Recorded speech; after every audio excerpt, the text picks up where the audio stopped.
আলাইকুম প্রিয় গ্রামবাসীরা এবং আমার ফলোয়াররা যারা দেশের বাইরে আছেন তাদের জন্য আজকে এই ভিডিওটি আপনাদের মাঝে আবারও নিয়ে এলাম।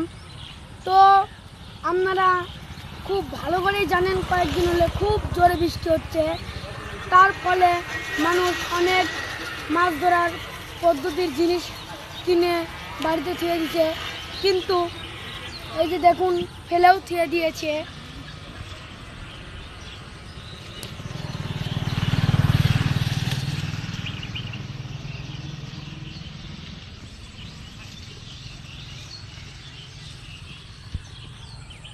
কিন্তু কয়েকদিন হলে বৃষ্টি না হওয়ার ফলে মানুষ মাছ ধরতে পারছে না।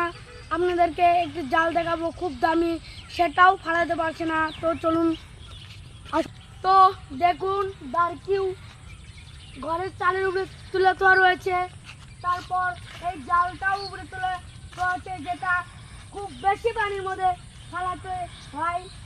দেখুন খুব মাছ লড়তেছে, কিন্তু জালটি ফালাতে পারছে না, কারণ পানির না হওয়ার কারণে।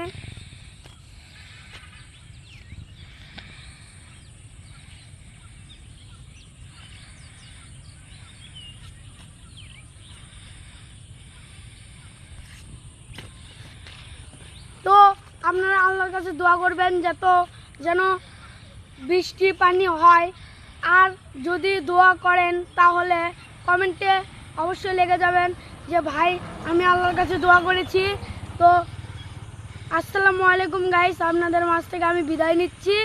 Like, comment, share, subscribe, follow করবেন এবং আমাদের পাশেই থাকবেন। ধন্যবাদ।